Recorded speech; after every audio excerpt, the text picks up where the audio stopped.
সম্মানিত বন্ধুগণ, আসসালামু আলাইকুম। দূরের কাছে দেশে অথবা দেশের বাইরে থেকে প্রিয় বন্ধুরা ঠিক এই মুহূর্তে যেখান থেকে বাস্তব জীবনের গল্প শোনার জন্য আমার সাথে জয়েন করেছেন আমি আপন। আর যে আপন জীবনের গল্পের 1030তম পর্বে আপনাকে বরাবরের মতো স্বাগতম জানাচ্ছি। বন্ধুগণ, আজ আমি আপনাকে শোনাবো রংপুরের ছেলে মোহাম্মদ সাইফুলের জীবনের হৃদয় কাঁপানো এক তাজ্জব বাস্তব জীবন কাহিনী। বন্ধুগণ, আজকের গল্পের টাইটেল গোপনে মামির 4 সন্তানের বাবা হলেন ভাগ্নে। যেটা জানে না গ্রামবাসী, খোদ জানে না ওই মহিলার হাজব্যান্ড মানে তার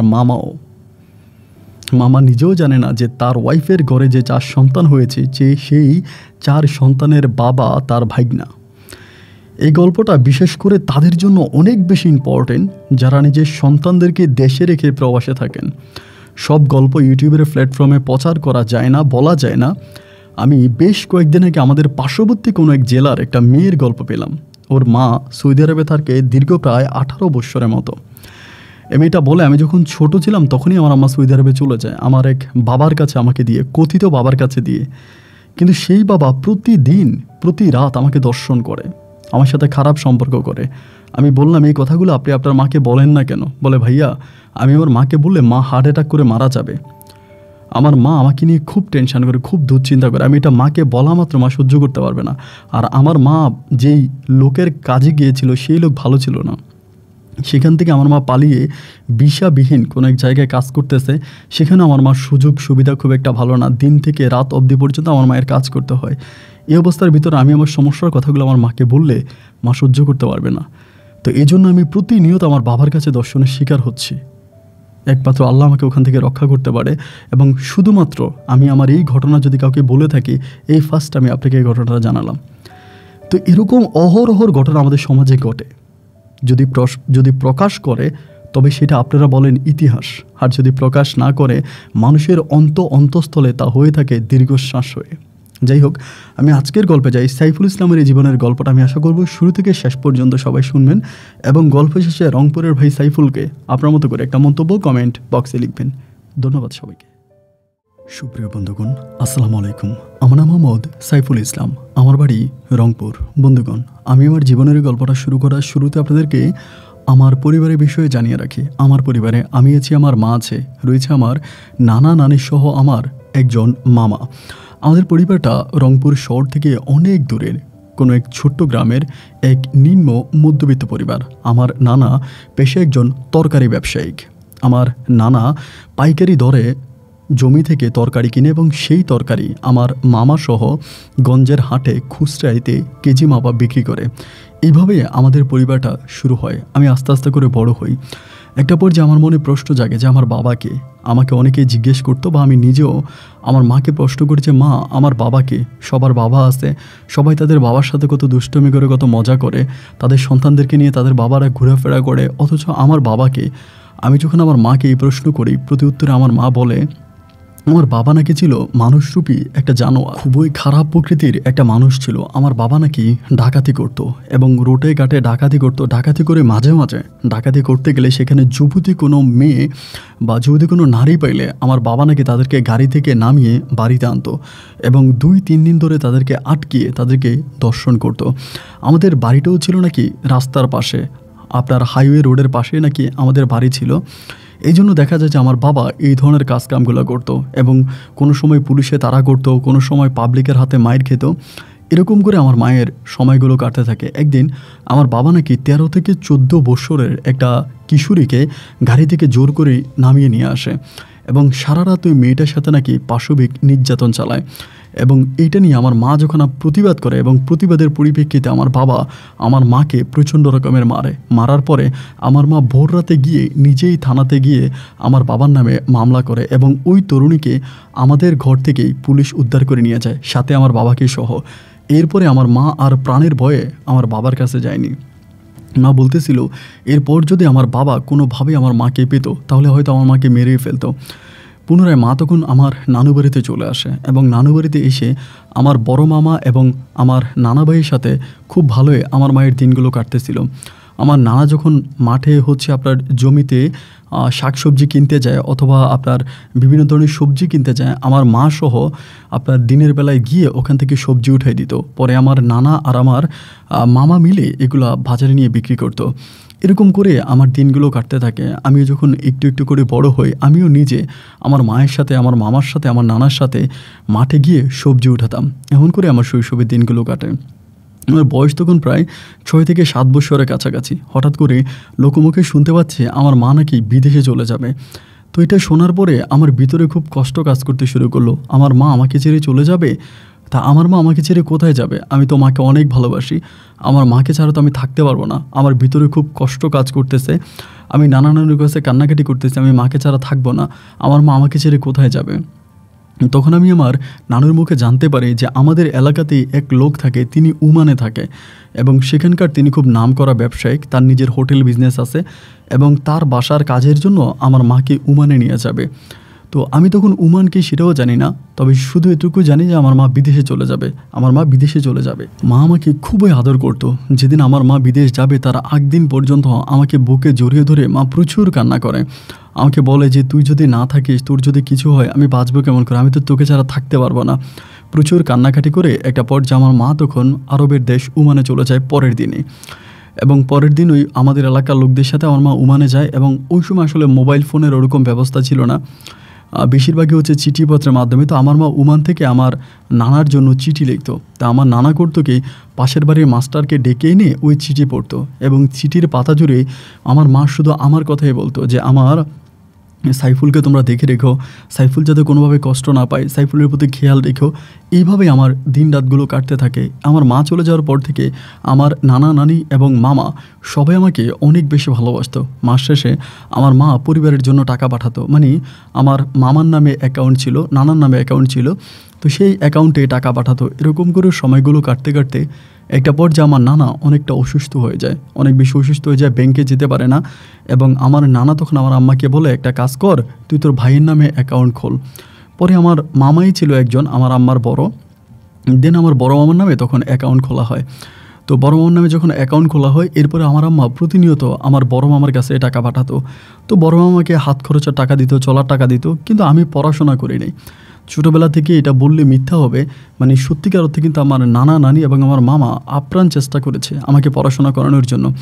আমাকে বেশ কয়েকবার স্কুলেও ভর্তি করিয়েছে, কিন্তু আমার পড়াশোনা করতে ভালো লাগতো না। আমি স্কুলে যেতাম না এবং স্কুলের সময় হলে আমি বাড়ি থেকে পালিয়ে যেতাম। বাড়ি থেকে পালিয়ে আমি এদিকে সেদিকে চলে যেতাম, স্কুলে যেতাম না। এই নিয়ে আমার নানা নানি আমাকে খুব ধমকাধমকি করতো, মামাও ধমকাইতো। তো মা বিদেশ থেকে বলতো, যদি পড়াশোনা করতে না চায় ওকে চাপ দেওয়ার দরকার নেই, আমার একটাই তো ছেলে, ওকে কিছু বলার দরকার নেই, পড়াশোনা করলে করবে, না করলে নাই, আপনারা কোনো কিছু বললেন না। তো আমার নানা নানি আর আমার মামা আমাকে তেমন কিছু বলতো না। এমন করে আমার দিন রাতগুলো কাটতে থাকে। আমার বয়স যখন প্রায় আপনার 9 থেকে 10 বছরের কাছাকাছি, ওই মুহূর্তে আমার আম্মা বাড়িতে আসে দীর্ঘ অনেক বছর পরে। অনেক বছর পরে মা বাড়িতে আসে এবং মা বাড়িতে যেদিন আসে সেদিন আমার জন্য একটা ঈদের মতো হয়। আমি প্রচুর পরিমাণের আনন্দ ফুর্তি করি, এত বছর পরে আমি আমার মাকে দেখতে পেয়েছি। আমাদের সবার জন্য মা শপিং করে নিয়ে আসে, নানা নানির জন্য, মামার জন্য। এবং সেই মুহূর্তে আমার মা আমার মামার জন্য স্বর্ণ নিয়ে আসে, ওমান থেকে গোল্ড নিয়ে আসে। আমার মামাকে বিয়ে করাবে, আমার মামাকে বলতেছে মেয়ে খোঁজার জন্য, বিয়ে করাবে, তো মামার জন্য গোল্ড নিয়ে আসে। তো আমার মামাও অত্যাধিক খুশি, আমার আম্মুর সাথে খুব সুন্দর করেই কথাবার্তা বলতেছে, সব কিছু ঠিকঠাক হলো। প্রায় 4 মাসের মতো আমার মা বাংলাদেশে থাকে। 4 মাস পরে আমার মা তখন পুনরায় আবারও আরবের দেশ ওমানে চলে যায়। এরপরে আমার মামা এদিক সেদিক মেয়ে খুঁজতেছে বিয়ের করার জন্য, কিন্তু সেরকম কোনো ভালো মেয়ে পাওয়া যায় না। দীর্ঘ 4 বছর মেয়ে খোঁজার পরে আমার বয়স যখন প্রায় 14-এর কাছাকাছি, ওই মুহূর্তে আমার মামা একটা মেয়ে খুঁজে বের করে। তো দেখা গেল ওই মেয়েটা আমার মামার চেয়েও বয়সে অনেক ছোট। আমার মামার কিন্তু ওই সময় অনেক বয়স হয়ে যায়, প্রায় আপনার 40-45 বছরের মতো আমার মামার হয়ে যায়। আমার মামা বিয়ে করে না। তো এরকম 40-45 বছর বয়সে আমার মামা প্রায় 21 বছরের বয়সী এক মেয়েকে বিয়ে করে। তো আমরা শুনেছিলাম এই মেয়েরও নাকি আগে একটা বিয়ে হয়েছে এবং কোনো না কোনোভাবে তার স্বামীর সাথে বনিবন্যা হচ্ছিল না বা স্বামী ভালো ছিল না, এই জন্য আমার ওই মেয়ে তার আগের স্বামীকে ছেড়ে চলে আসে। আর ওই মেয়েকে যখন আমরা দেখতে গিয়েছিলাম, আমরা কিন্তু এটা জানতাম না যে ওনার আগে একটা বিয়ে হয়েছে। মেয়েকে দেখে আসার পরে আমার নানা নানি সবাই জানতে পারে যে এই মেয়ের আগে একটা বিয়ে হয়েছে। তখন আমার মামাকে মানা করছে, যেহেতু মেয়ের আগে একটা বিয়ে হয়েছে, এরকম একটা মেয়েকে বিয়ে করার প্রয়োজন নেই। কিন্তু আমার মামা ডিরেক্টলি বলতেছে আমার মামা যদি বিয়ে করে তাহলে এই মেয়েকে বিয়ে করবে, এই মেয়ে ছাড়া আমার মামা আর কাউরে বিয়ে করবে না। কারণ এই মেয়ের আমার মামার খুব পছন্দ হয়েছে, খুব ভালো লাগছে, মেয়ের কথাবার্তা, মেয়ে দেখতে শুনতে সর্বদিক থেকে ভালো, আমার মামা এই মেয়েকেই বিয়ে করবে। নানা নানি গ্রামবাসীর সবাই আমার মামাকে বোঝাচ্ছিল যে মেয়েটা ভালো হবে না, সবাই বলতেছে মেয়েটা খারাপ হবে, তার স্বভাব চরিত্র খারাপ, ওর আগের স্বামীকে ছেড়ে দিয়ে চলে আসছে, তুই এরকম একটা মেয়েকে বিয়ে করিস না। কিন্তু কোনোভাবেই আমার মামা কারো কথাই শুনলো না। মামা সম্পূর্ণ নিজের এখতিয়ার বজায় রেখে মামা তখন ওই মেয়েকে বিয়ে করার জন্য রাজি হলো। একটা পর্যায়ে মামার ওই জোরাজোরি দেখার পর আমার মাও বিদেশ থেকে আমার নানা নানিকে বলে দিল, ভাইয়া যেখানে বিয়ে করতে চায় ওখানেই বিয়ে করান, আপনারা বেশি একটা জোরাজুরি করেন না, অনেক জোরাজুরি করলে দেখা যায় ভাইয়া বিগড়িয়ে যাবে, আপনারা বিয়ে করাই দেন। পরে আমার নানা নানি আমার ওই মামির নাম ছিল রূপা মামানি, আমার রূপা মামানিকে বিয়ে করে নিয়ে আসে। আমাদের পরিবারে আসার পর থেকেই রূপা মামানি যার সাথে যেমনই ছিল, মানে অন্যদের সাথে যেমনই ছিল, বাট আমাকে অনেক ভালোবাসতো, আমাকে অনেক স্নেহ করতো, অনেক আদর করতো, একেবারে নিজের সন্তানের মতো আমাকে বুকে জড়িয়ে ধরতো। মানে আমার প্রতি ওনার এক অন্যরকম টান ভালোবাসা ছিল। এরকম করে আমার সময়গুলো কাটতো। এবং এইভাবে বিয়ের প্রায় কয়েকদিন পর, মানে 15-20 দিন পর থেকেই হঠাৎ করে আমি একটা সমস্যা দেখতে পাই। সমস্যা দেখতে পাই বলতে, আমাদের ওই ঘরটা তো ছিল আপনার টিনের ঘর, মানে টিন দিয়ে বানানো ঘর ছিল। তো যেই রুমে আমার মামা ঘুমাইতো এবং মামনি ঘুমাইতো, রূপা মামনি ঘুমাইতো, ওই রুম থেকে রাতের বেলায় প্রচুর পরিমাণের চিৎকারের শব্দ আসতো। মানে আমার মামি আমার মামাকে মারতো এবং মামা চিৎকার করে কাঁদতো, বলতেছে এইভাবে আমাকে মারো কেন, আমি তো মরে যাবো, আমার গায়ে এইভাবে হাত তুলো না। এইভাবে আমার মামাকে মারতো। এবং মামাকে মারার পরিপ্রেক্ষিতে একদিন দিনের বেলায় আমার সামনে আমার নানু আমার মামাকে জিজ্ঞেস করে, কী রে, রাতের বেলায় কি গ্রামের মানুষরা ঘুমায় না? সবাই তো ঘুমায়, তুই আর তুই বউ মিলে এগুলো কি শুরু করলি? তোরা যেভাবে মারামারি করতেছিস, এগুলো তো মানুষ শুনলে খারাপ বলে, লোকে শুনলে খারাপ বলে, এগুলো বন্ধ কর, এগুলো কী ধরনের কথাবার্তা? তো আমার মামা তখন বলে যে না মা, সব কিছু ঠিক হয়ে যাবে, আপনি চিন্তা করবেন না। এভাবে আমার মামা বলে। তো এরপরও দেখা যায় প্রতি রাতের বেলায় আমার মামি আমার মামাকে মারতো রাতের বেলায়, এবং মামা চিৎকার চেঁচামেচি করতো। এরকমভাবে প্রায় আমার মামার বিয়ের 6 থেকে 6.5 মাসের মাথায় আমার নানুমণি মারা যায়। নানুমণি আমাকে অত্যাধিক ভালোবাসতো, আমি নানুর ভালোবাসা কখনো ভুলতে পারবো না। নানুর মৃত্যুতে আমি প্রচুর পরিমাণের ভেঙে পড়ি, অনেক কান্নাকাটি করি। আর যাই হোক, নানুর দাফন কাফন হয়ে যায়। বিদেশ থেকে আমার মাও কান্নাকাটি করে নানুর জন্য, অনেক মন খারাপ করে। নানুর দাফন কাফন করে ফেলার পরে আমার যে নানা ছিল, নানা তখন অনেকটাই ভেঙে পড়ে, আগের মতো আর তেমনভাবে কোনো কিছু করতে পারে না। আর সেই সময় হচ্ছে কি, আমার নানা আর আমার মামা মিলে বাজারে একটা তরকারির দোকান দেয়, অনেক বড় করে একটা তরকারির দোকান দেয়। এবং সেই তরকারির দোকান দেওয়ার জন্য সম্পূর্ণ পুঁজি কিন্তু আমার মাই দেয়। আমার মাই আমার নানা নানিকে টাকা দেয়, আমার মামাকে টাকা দেয়, আমার নানা ভাইকে টাকা দেয়। এরপরে তারা হচ্ছে বাজারে একটা তরকারির দোকান দেয়। তো তরকারির দোকানটাও খুব ভালোভাবেই চলতেছিল, কোনো সমস্যা নাই, ওটাতে আয় ইনকাম অনেক ভালো আসতেছিল। এই নিয়ে নানা এবং আমার মামা আর মামুনি সবাই ভালোই চলতেছে। কিন্তু প্রতিদিন রাতের বেলায় আমার মামির সাথে মামার এই ফাইটিং, মামির সাথে মামার এই ফাইটিং, এই জিনিসগুলো আমার দেখা লাগতেছে। এরকম করতে করতে আমি একদিন নিজেই আমার মামিকে জিজ্ঞেস করি যে মামারে আপনি প্রতি রাতের বেলায় মারেন, তাই এইগুলো মানুষজন শুনলে খারাপ বলে। আমি দিনের বেলায় যখন বাইরে যাই আমাকে অনেকেই বলে, কিরে তোর মামা রাতের বেলায় চিৎকার দেয় কেন, তোর মামি কি মারে, এটা ওইটা অনেক কথাই বলে। বাট এইসব কথাগুলো আমি তখন শুনতাম, কোনো প্রতিবাদ করতাম না বা কোনো কিছু বলতাম না। মামিও আর আমার সাথে তেমন কিছু বলতো না। এইভাবেই সময়গুলো কাটতে কাটতে প্রায় 1.5 বছরের মাথায় আমার নানা হচ্ছে হার্ট অ্যাটাক করে। এবং হার্ট অ্যাটাক করার পরে আমার নানাকে আমরা রংপুর মেডিকেলে ভর্তি করি। এবং রংপুরের মেডিকেলে আমার নানা প্রায় দীর্ঘ 2 মাসের মতো থাকে। এই 2 মাসে দেখা যায় আমার মা প্রচুর পরিমাণ টাকা পাঠায় আমার নানার জন্য। তো আমার নানা ভাইয়ের সাথে আমার মামি থাকতো হসপিটালে এবং আমিও থাকতাম। তো যেহেতু হসপিটালের একটাই বেড ছিল, মানে আমার নানা তো রুগী, এবং নানার সাথে থাকার জন্য পাশে একটাই বেড ছিল, ওই বেডে আমি ঘুমাইতাম এবং সাথে আমার মামিও ঘুমাইতো। তো 2-3 দিন পর মাঝে মাঝে মামা আসতো, এসে নানাভাইকে দেখে যেত, আবার মামা আবারও চলে যেত। যেহেতু মামার তরকারির দোকান ছিল, তরকারির মাল তো এরকম মাল যেটা আজকে বিক্রি না হলে পরের দিন পচে যাবে, এটা তো আর মুদির মাল না। এই জন্য প্রতিনিয়ত আমার মামা হচ্ছে ওই তরকারির দোকান সামলানোর জন্য বাজারে বেশিরভাগ থাকতো। তো এই সময় আমি যখন আমার মামির সাথে ঘুমাইতাম, একটা খাটটা খুবই ছোট ছিল। আমরা হয়তো হসপিটালে গেলে দেখবেন রুগীর পাশের যে খাটটা থাকে ওই খাটটা আকারে অনেকটা ছোট থাকে। তো আমার মামির আবার স্বাস্থ্য অনেকটা ভালো ছিল, আমি আবার অতটা স্বাস্থ্যবান ছিলাম না, একটু হ্যাংলা টাইপের ছিলাম, স্বাস্থ্য ভালো ছিল না। তো আমি আমার মামির সাথে ওই খাটের মধ্যে ঘুমাইতাম। ঘুমালে পরে আমার মামি আমাকে জড়িয়ে ধরিয়ে ঘুমাইতো। আমার ভিতরে কোনো রকমের খারাপ কোনো রকমের ইচ্ছা বা খারাপ কোনো কিছুই জাগতো না, যদিও আমার বয়সটা ওই সময় প্রায় 15 থেকে 16-এর কাছাকাছি। তো তো 15-16 বছর বয়সের একটা ছেলে কিন্তু মোটামুটি সব কিছুই বুঝে। আমি কিন্তু ওই সময় অত ভালো কোনো কিছু বুঝতাম না। মামির সাথে ঘুমাইতাম, ঘুমানোর পরে মামি মাঝে মাঝে রাতের বেলায় আমি হঠাৎ করে ঘুম ভেঙে গেলে খেয়াল করতাম উনি আমার বিভিন্ন জায়গায় হাত দিত বা আমার সাথে একটু নোংরামি করার চেষ্টা করতো। এই বিষয়গুলো আমি বুঝতে পারতাম না, এবং এরকম করে সময়গুলো কাটতে কাটতে আবার মামি আমাকে নিজের হাতে গোসল করাতো, খাওয়াতো বা আমাকে অনেক আদর যত্ন করতো। কখনো আমাকে নিয়ে মামির মাঝে খারাপ কোনো চিন্তাভাবনা আসবে এইটা আমি কখনো স্বপ্নেও চিন্তা করতে পারি নাই, কারণ উনি আমাকে এতটাই আদর যত্ন করতো। তো ওই 2 মাস থাকার পরে আমি বুঝলাম যে মামি আমার সাথে এক ধরনের খারাপ কোনো একটা সম্পর্কে জড়াতে চায় বা খারাপ কোনো কিছু সম্পর্কে জড়াতে চায়।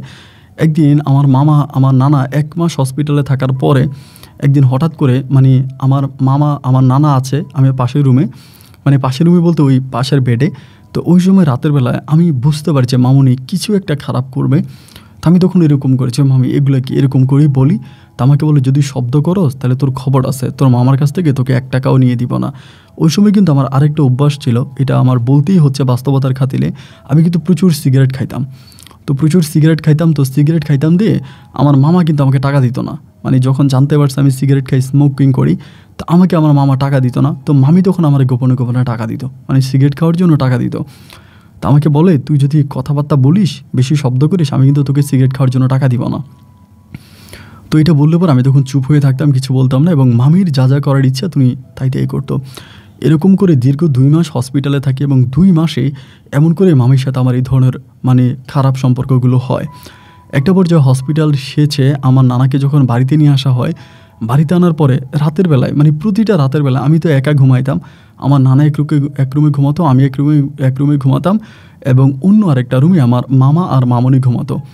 তো দেখা যায় বেশিরভাগ সময় রাতের বেলায় আমার মামনি আমার মামার সাথে ঝগড়া করতো। এমনি তো তাদের ঝগড়া হতো, তো ঝগড়া করে মামনি তখন আমার রুমে চলে আসতো, বলতো আমি তোমার সাথে ঘুমাবো না, তোমার সাথে ঘুমাইতে ইচ্ছা করতেছে না, আমি সাইফুলের রুমে চলে যাবো, সাইফুলের কাছে গিয়ে ঘুমাবো। তো আমার কাছে ঘুমাইতে আসলে উনি আমার সাথে এই ধরনের সম্পর্কগুলো করতো, এবং আমি এটা না পারতাম কারো কাছে বলতে। আমাকে বলতো যে তুই যদি কারো কাছে বলিস তাহলে তোর সিগারেট খাওয়ার টাকা দিব না, এবং তোর মামার কাছে তোর সম্বন্ধে উল্টা বিচার দিব। তা উল্টা বিচার দিলে তোর মামা কিন্তু তোর খুব মারবে। আর আমি কিন্তু আমার বড় মামাকে খুবই ভয় পাইতাম, প্রচণ্ড ভয় পাইতাম, যে কিছু থেকে কিছু হলে কিন্তু বড় মামা আমার গায়ে হাত তুলতো, আমাকে মারতো। এই জন্য আমি প্রচণ্ড ভয় পাইতাম। তো আমারে বলে যে তুই যদি কিছু করিস তাহলে কিন্তু তোর বড় মামাকে আমি উল্টাপাল্টা বলে তোকে মাইর খাওয়াবো, আর তোর সিগারেটের টাকা কিন্তু দিব না, আমি তোকে সিগারেটের টাকা দিব না। ওই সময় আমার মামা কিন্তু আমাকে টোটালি কোনো টাকা দিত না। আমি মামার দোকানে বসতাম, ওই সবজি দোকানে বসেও আমি 2-1 টাকা চুরি করতাম সিগারেটের জন্য।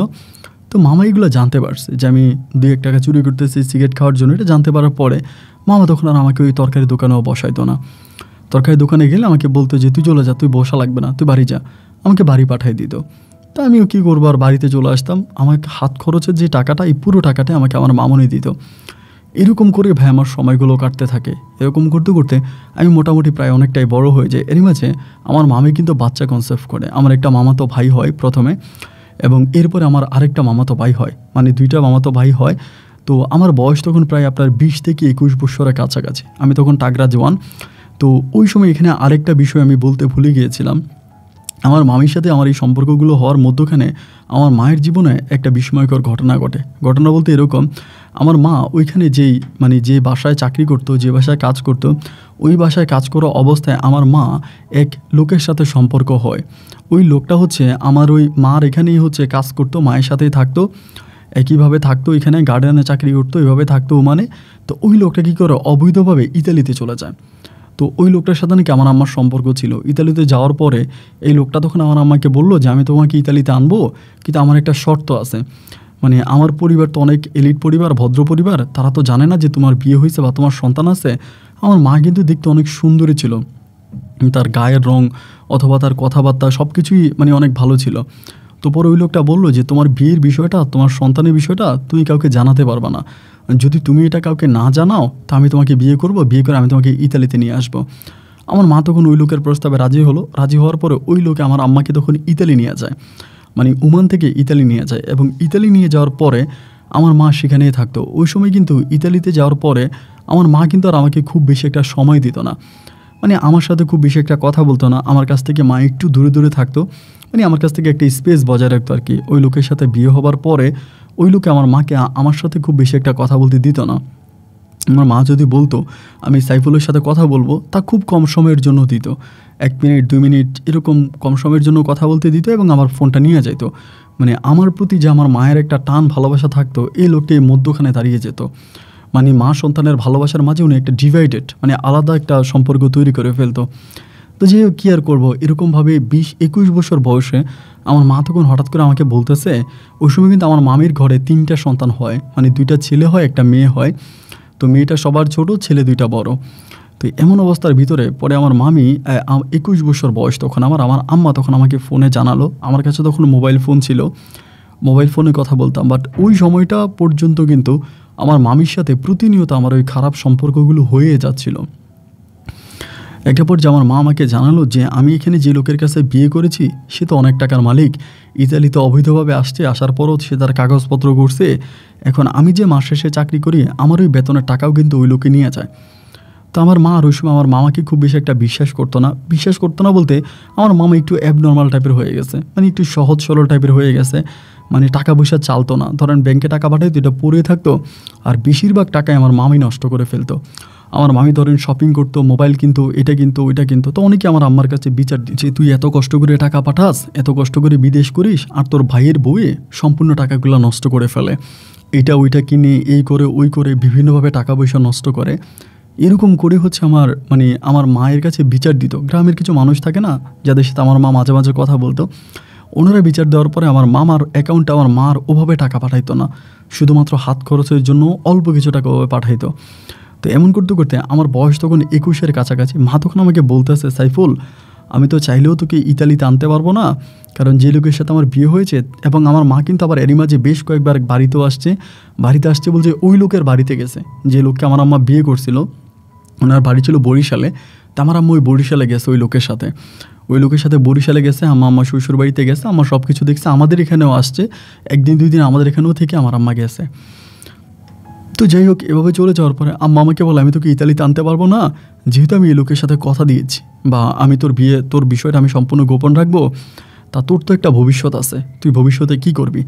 আমি তখন বললাম যে আম্মা আমি ভবিষ্যতে কি করব, আমার তো তেমন কোনো আইডিয়াও নেই। আমার মা বলে, তোর মামা তো ব্যবসা বাণিজ্য করে, তা তোর মামার সাথে থাইকে আর টুকিটিকি একটু ব্যবসা বাণিজ্য শিখতে পারবি না, কিভাবে ব্যবসা করা হয়, কিভাবে মাল কিনা হয়, এগুলো তুই একটু করতে পারবি না। আমি বললাম, মা তরকারি দোকান দিয়ে কি করব, আমার তো তরকারি দোকান দিতে ভালো লাগে না, বা এই সমস্ত কিছু আমি বুঝিও না। আমার আম্মা তখন আমাকে বলে যে আমি তোর জন্য টাকা পাঠাবো, তুই একটা কাজ কর, কোনো একটা ব্যবসা বাণিজ্য ধর, আমি তোর একটু মোটা অঙ্কে টাকা দিব, ওই টাকা দিয়ে কোথাও কোনো ব্যবসা বাণিজ্য ধরা যায় কিনা তুই এই জিনিসটা চিন্তা ভাবনা কর। তো আমি তখন ভাবলাম যে ঠিক আছে, যেহেতু আমার আম্মা আমাকে টাকা পাঠাবে বলছে, তাহলে দেখি আম্মুর ওই টাকা দিয়ে আমি কোনো একটা ব্যবসা বাণিজ্য দাঁড়া করাইতে পারি কিনা। কারণ ব্যবসা বাণিজ্য যদি দাঁড়া করাইতে পারি, সেখানে মোটামুটি একটু বেশি টাকার অ্যামাউন্ট পাওয়া যাবে, বা আমি একটা লাভবান অবস্থার মধ্যে যেতে পারবো। দেন আমি তখন আম্মারে বললাম যে আম্মু ঠিক আছে, তুমি যেভাবে বলো এভাবেই হবে। তো আম্মু আমাকে বলে দিছে আমি যাতে মামাকে এই বিষয়ে কোনো কিছু না বলি। এই যে গোপন আমি অ্যাকাউন্ট খুলবো, আমার অ্যাকাউন্টে আমার আমার আম্মু টাকা পাঠাবে, এই বিষয়গুলো যাতে আমি কোনোভাবে আমার মামি দুজনের মধ্যে কাউরেই না জানাই। পরে আমি বিষয়টা আর কাউরে জানালাম না। জানানোর পরে আমার আম্মু তখন, এরই মাঝে আবার আরেকটা বিষয় বলে রাখা ভালো, আমার নানা ভাইও কিন্তু মারা গেছে। এই ঘটনার মাঝে আমার নানা ভাইও মারা গেছে, নানা ভাইয়েরও আমার নানুমণির সাথে দাফন করা হয়। তো এরপরে পরিবারে থাকতাম আমি, মামা, আমার মামাতো ভাই বোন, আর হচ্ছে আমার মামি। তো এই অবস্থার মধ্যে তখন আমার আম্মু বললো গোপনে অ্যাকাউন্ট খুলতে। আমি তখন একটা গোপনে অ্যাকাউন্ট খুলি এবং কৃষি ব্যাংকে একটা অ্যাকাউন্ট খুলি। তখন আমি কৃষি ব্যাংকের অ্যাকাউন্টটা খোলার পরে আমার আম্মাকে তখন আমি ওই অ্যাকাউন্ট নাম্বারটা দিলে পরে আমার আম্মা তখন আমার অ্যাকাউন্টে টাকা পাঠায়। এবং টাকা পাঠাইতে আমার আম্মা তখন বলতেছে অনেকগুলো টাকা পাঠায়। ওই সময় প্রায় আপনার 25 লাখ টাকার মতো আমার অ্যাকাউন্টে আমার আম্মা পাঠায়। 25 লাখ টাকা আমি কাউন্ট করতে পারবো না, এত পরিমাণে টাকা। তো আমার আম্মা আমাকে বলে যে যেহেতু তোকে আমি টাকাটা পাঠাইছি, এই টাকাটা দিয়ে তুই দেখ কোথাও কোনো ব্যবসা বাণিজ্য করা যায় কিনা।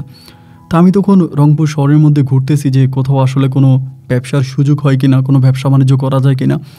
এরকম করতে করতে আমি তখন রংপুরে একটা জায়গার সন্ধান পাই। তো জায়গার সন্ধান পাই বলতে ওইখানে আমি একটা ব্যবসা করব, আপনার বিভিন্ন শোরুমের মতো একটা বিজনেস করব। ওরকম একটা দোকান আমি তখন সিলেক্ট করি। এবং এটা করার পরে আমার মামি কিন্তু ওই সময় আবারও প্রেগনেন্ট, ওনার 3টা সন্তান আছে, 2টা ছেলে 1টা মেয়ে আছে। এরপর উনি আবারও গর্ভবতী। পরে আমি তখন চিন্তা করলাম আমার এইখানে আমার মামা তখন বিষয়টা জেনে গেছে। মানে কথা তো আর গোপন থাকে না। মামা জেনে গেছে যে আমার আম্মা আমার অ্যাকাউন্টে টাকা পাঠাইছে, আমি গোপনে অ্যাকাউন্ট খুলছি এবং আমি ব্যবসা বাণিজ্য করার জন্য রংপুরের দিকে আমি জায়গাটাকে খুঁজতেছি। এই বিষয়গুলো আম্মা তখন জেনে গেছে এবং আম্মা বিষয়টা জানা মাত্র মামা বিষয়টা জেনে গেছে এবং মামা বিষয়টা জানা মাত্রই মামা খুব রেগে গেল। মানে আমার উপরে খুব রেগে গেল যে আমি তোকে ছোটোবেলা থেকে কোলে পিঠে করে মানুষ করছি, তুই আমার ঘরে খাইছিস, আমি তোরও বড় করছি, তোর মা বিদেশ গিয়েছে, তোর মায়ের বিদেশের টাকাও আমি দিয়েছি, এখন তুই রংপুর শহরে ব্যবসা বাণিজ্য করবি, দোকানপাট খুলবি, এটা তো হতে পারে না। তুই আমার কোনো কথা শুনিস না, আমার কথা মানিস না, কেন আমি কি আছি না, আমি কি তোকে ব্যবসা ধরাই দিতে পারবো না? তা তুই তো আমার বড় ছেলের মতো, এরকম করে মামা আমাকে বলতেছে। তো একটা পর্যায়ে এরকম করে রাগারাগি করতে করতে আমি হঠাৎ করে সিদ্ধান্ত নিলাম যে আমি মামার ঘর থেকে বেরিয়ে যাব। মানে মামার ঘর থেকে যেহেতু মামা আমার সাথে ঝগড়া করছে, আমি তো একটা উসিলা পাইছি, তা ওই উসিলাটাকে পুঁজি করে আমি মামার ঘর থেকে বেরিয়ে যাব। বেরিয়ে যাওয়ার প্রথম কারণ যে মামি আমার উপর এভাবে যৌন অত্যাচার করে এবং মামা তো ভাই বোনটা বড়ো হয়েছে, এখন আমার লজ্জাও লাগে যে মামি এই কাজগুলো করে, মামা হয়তো বুঝে না। তো আমি চিন্তা করছি আমি এই উসিলা ধরে বাড়ি থেকে বেরিয়ে যাব। হঠাৎ করে আমি তখন আমার মামার সাথে ঝগড়া করে, আমার এক বন্ধু ছিল, ওর সাথে মোটামুটি আমার একটু ভালো সম্পর্ক, নাম ছিল জামশেদ। আমি তখন আমার ওই বন্ধু কিন্তু আবার অনেক বড়লোক, মানে ওদের রংপুর শহরে ব্যবসা বাণিজ্য আছে এবং ওই দোকানপাট খোঁজা নিয়েই কিন্তু জামশেদের সাথে আমার পরিচয়। পরে আমি হঠাৎ করে আমার ওই মামার বাড়ি থেকে আমি তখন জামশেদের বাসায় চলে গেছি।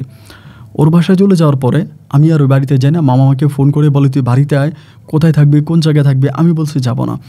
পরে মামি আমার মায়ের কাছে বিচার দেয়, মাকে বলে যে তোমার ছেলে এরকম এরকম চলে গেছে, এটা তো হতে পারে না, ও আমার কোনো কথা শোনে নাই, মানে নাই, এরকম করে আমার মায়ের কাছে বিচার দিলে পরে মাও তখন আমাকে বলে যে সাইফুল তুই বাড়িতে চলে যা। ওই সময়গুলো পর্যন্ত আমি কিন্তু কখনোই আমার আম্মার কাছে বলি নাই আমার মামির ওই খারাপ মানে ঘটনাগুলো বা খারাপ কাহিনীগুলো। আমার মামি যে আমার সাথে খারাপ কাজ করতো বা খারাপ সম্পর্ক করতো, এগুলো কিন্তু আমি বলতাম না। দেন এরপরে আমি আমার মাকে বললাম যে না মা, আমি যাবো না, আমি যেখানে আছি এখানে ভালো আছি, তুমি আমাকে যাইতে বললো না। মা আমাকে বলতেছে তুই যাবি না কেন, এখানে তুই থাকবি, কাদের বাসায় থাকবি? আমি বললাম জামশেদ অনেক ভালো, ওর সাথে আমার সম্পর্কটা অনেক ভালো, আমি ওর মাধ্যমে ব্যবসা বাণিজ্য করবো, ওর মাধ্যমে এখানে থাকবো।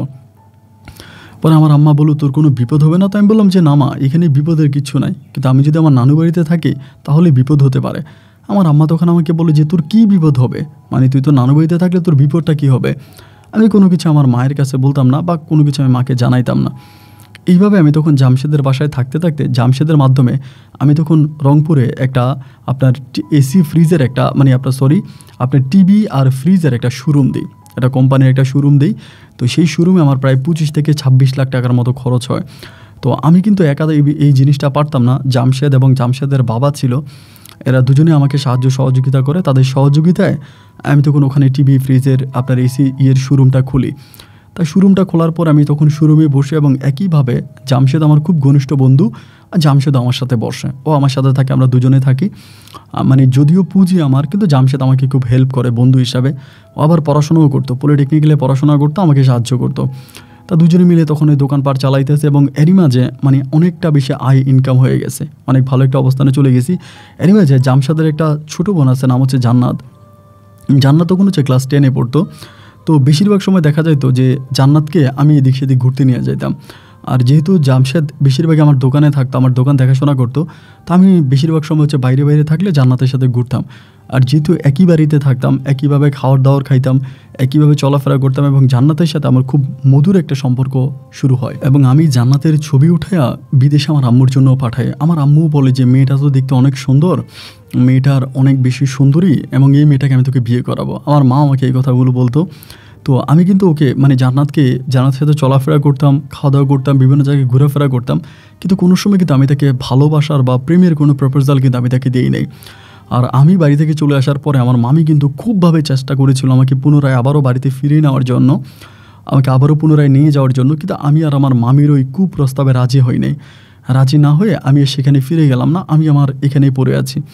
তো এরকম করে সময়গুলো কাটতে কাটতে একটা পর্যায়ে আমার জান্নাতকে খুব ভালো লাগতে শুরু হয়। জামশেদ যেহেতু আমার বন্ধু ছিল, ওর কাছে তো আমি এগুলো বলতে পারতাম না।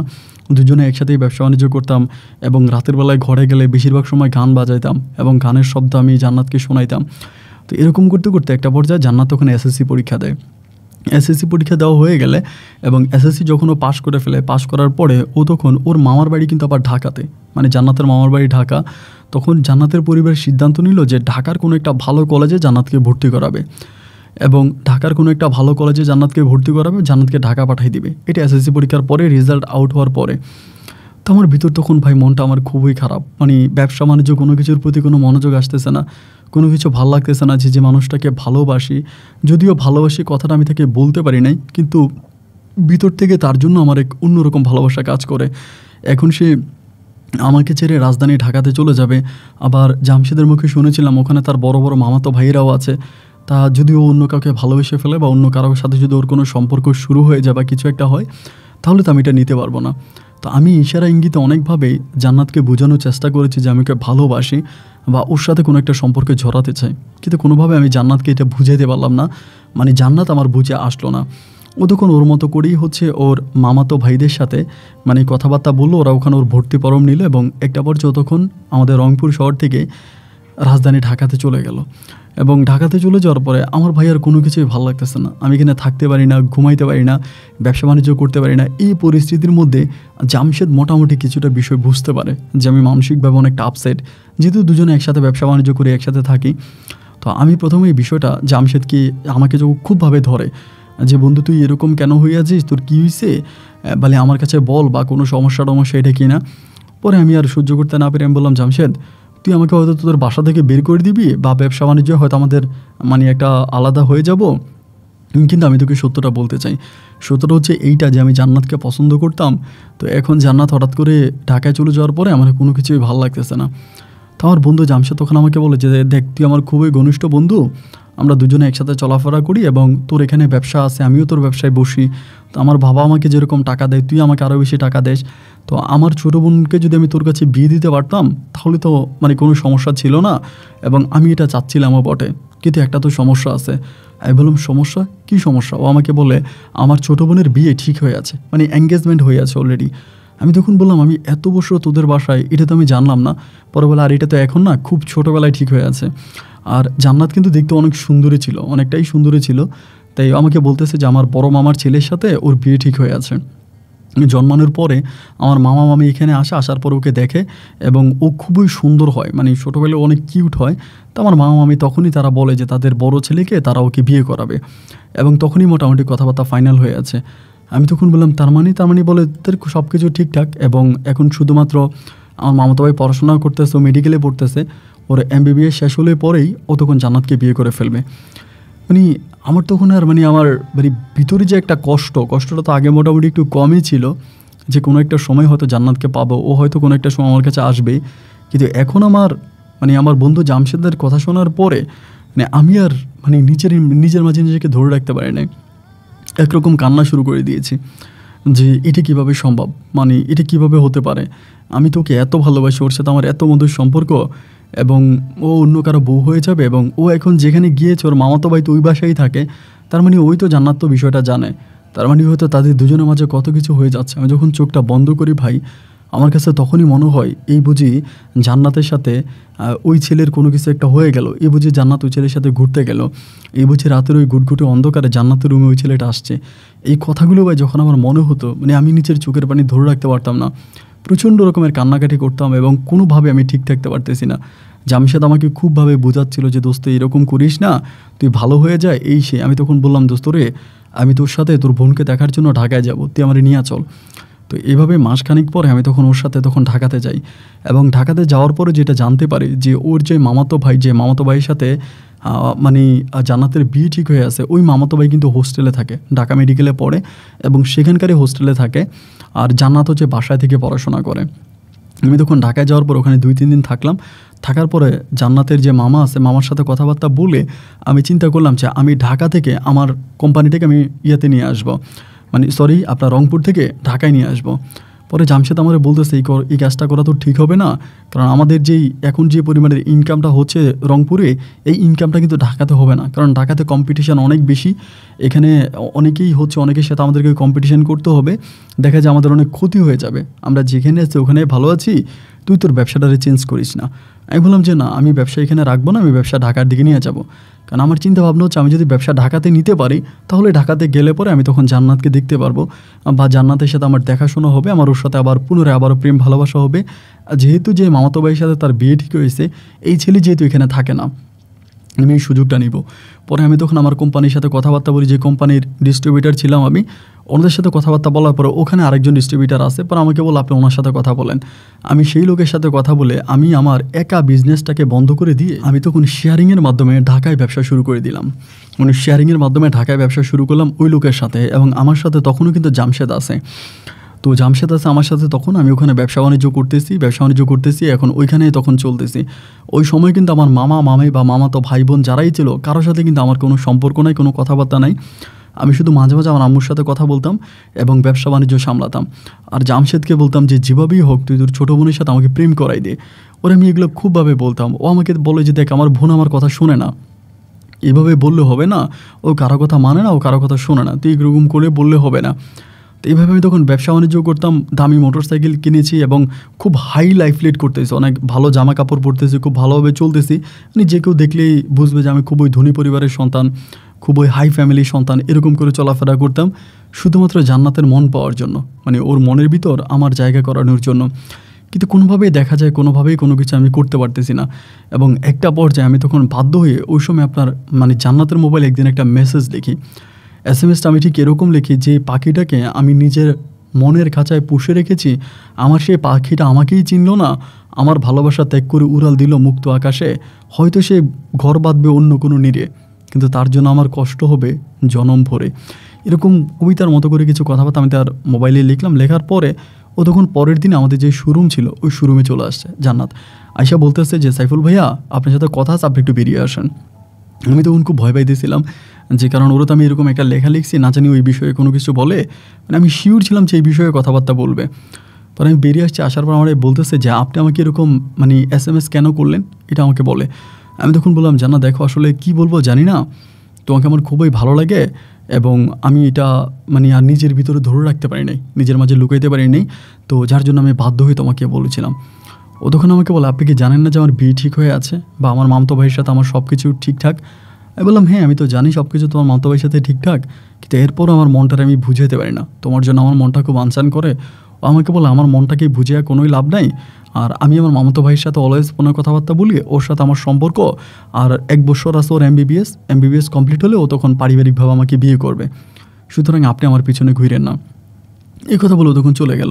চলে যাওয়ার পরে আমি তখন খুব কান্না করলাম, মানে শুরুমে এসে কান্না করতেছি, জামশেদ আমার বুঝাইতে আছে দোস্ত কান্না করিস না, কান্না করলে তো কিছু হবে না, এখন ও যেহেতু তোকে পছন্দ করে না বা তোর সাথে ওর সম্পর্ক ও মেনে নিচ্ছে না, তাহলে সেখানে তো আসলে কোনো কিছু করার নাই, আমরা তো কোনো কিছু করতে পারবো না।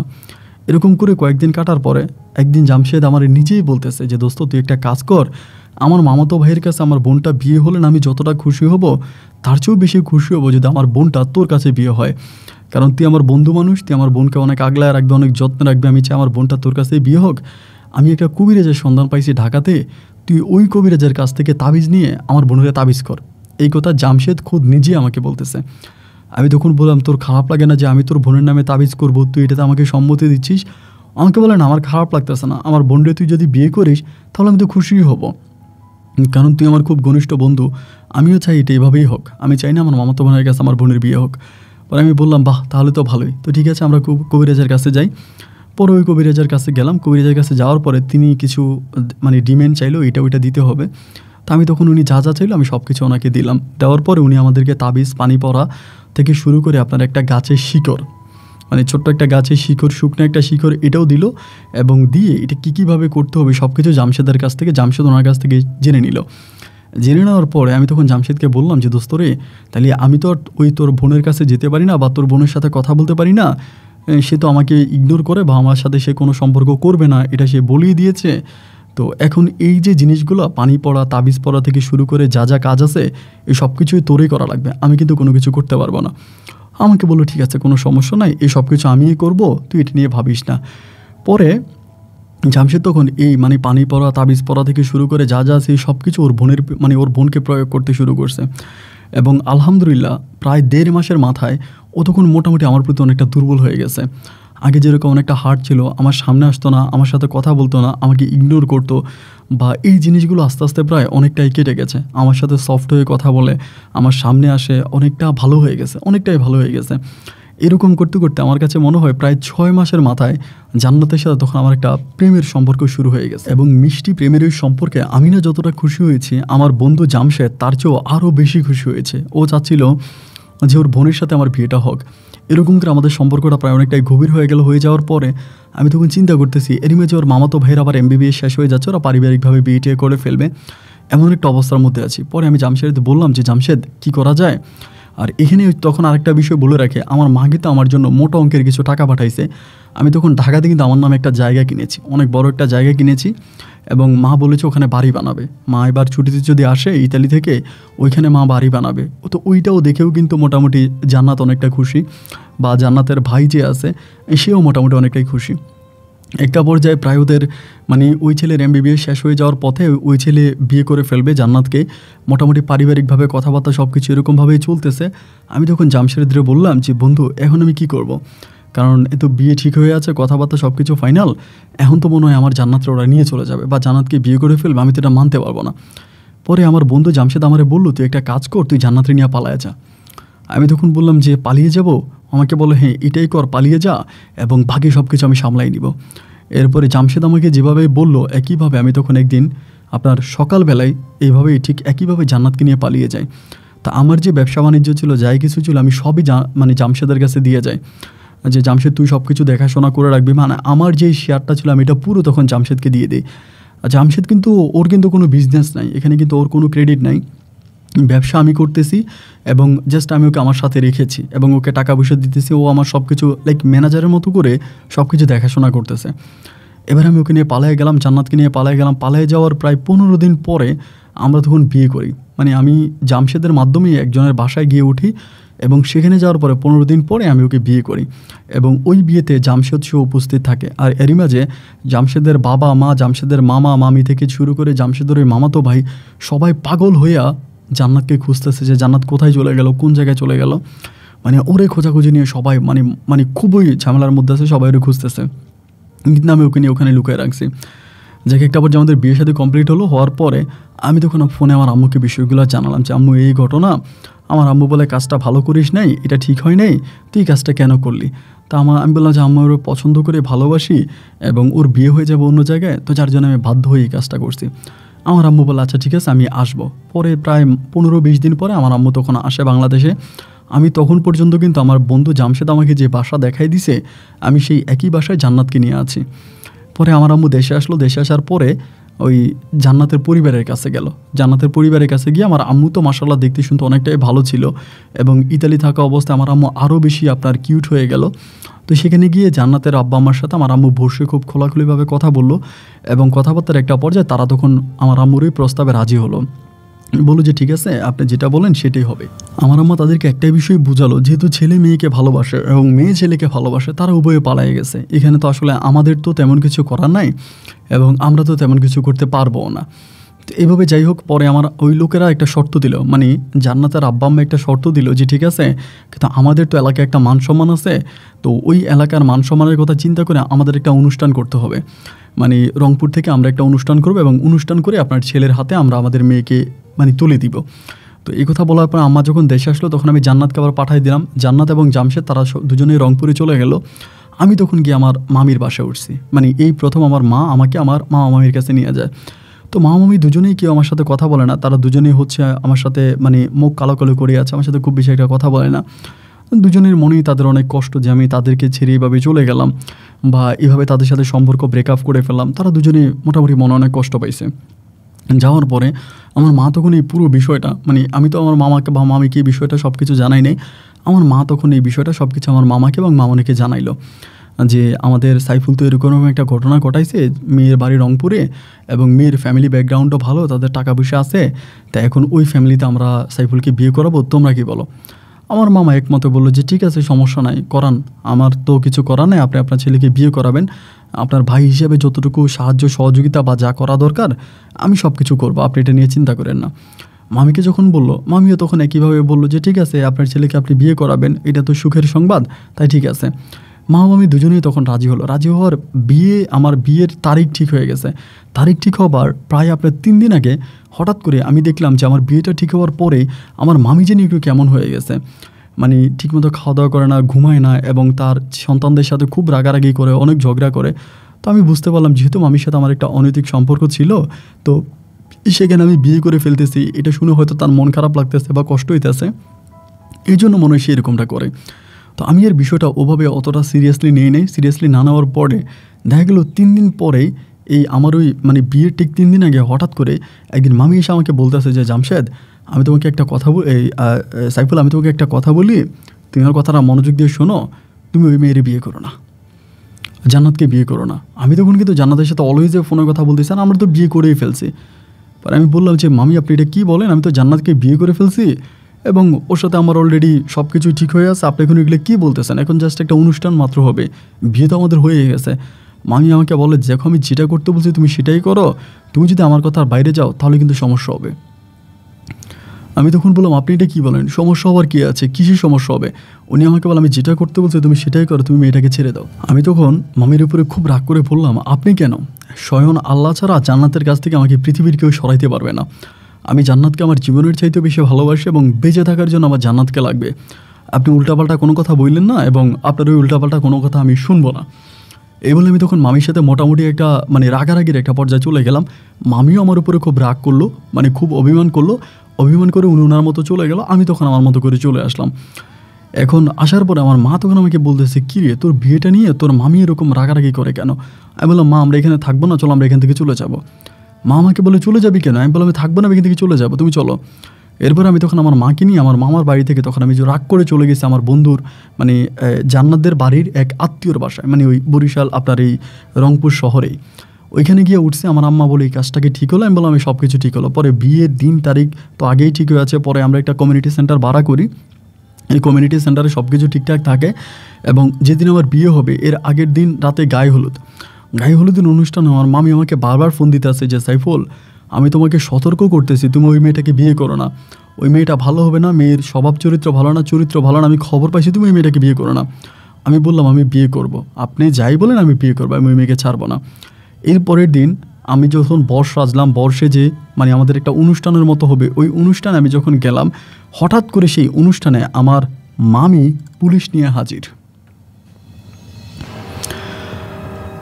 আমার মামি ওই অনুষ্ঠানে পুলিশ নিয়ে হাজির এবং মামিকে দেখার পর তো আমার মানে গলা টলা সব শুকিয়ে গেল, কিরে, এবং সাথে পুলিশও আছে। এবং পুলিশ বলতেছে যে, বিয়ে বন্ধ করেন, এখানে কিছু কথাবার্তা আছে। আমি তখন বর্ষে যে গেছি, একদম বিয়ের অনুষ্ঠান, মোটামুটি সবাই তখন রেডি বিয়ের অনুষ্ঠানের ভিতরে। আমার মা তখন বলল এবং জান্নাতের আব্বা বলল যে, দেখেন, এটা আমার মেয়ের এখন বিয়ে, আপনারা এটা নিয়ে কোনো মানে পাবলিকলি করবেন না, আপনারা আমাকে গোপনে বলেন কী হয়েছে। পরে আমার ওই পুলিশ অফিসার তখন আমার মানে জান্নাতের বাবারে বলতেছে যে, এই ছেলে প্রতারক, এই ছেলে বাটপার, এই ছেলের কাছে আপনার মেয়ের বিয়ে দিয়েন না। এই ছেলে বিয়ের প্রলোভন দেখিয়ে এক নারীর পেটে 4 সন্তান দিছে, 4 সন্তানের মা বানাইছে এক নারীকে, কিন্তু বিয়ে করে নাই, এরকম প্রতারণা করছে।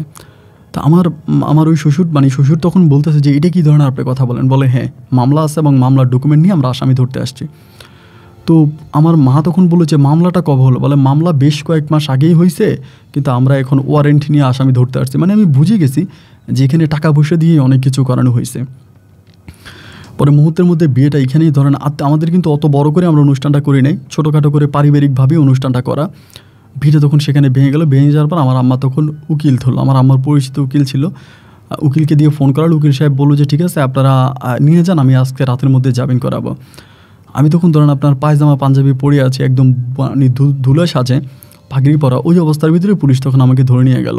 আমাকে যখন ধরে নিয়ে যাচ্ছিল, আমি তখন বুঝতে পারতেছিলাম না যে কেন নিয়ে যাচ্ছে, মানে আমার অপরাধটা কি, আমার মামি আমাকে কীভাবে ফাঁসাই দিল, আমি বুঝতে পারলাম না। ওই দিন রাতের বেলায় আমি তখন থানাতে ছিলাম এবং আমার সাথে দেখা করার জন্য আমার আম্মা তখন গেছে। আমার আম্মা থানাতে গিয়ে আমার আম্মা তখন আমাকে জিজ্ঞেস করতেছে, এই যে কথাগুলো যেগুলো তোর মামি বলতেছে এগুলো কি সত্য? আমি তখন আমার আম্মারে বললাম যে, আমার মামি কি বলতেছে?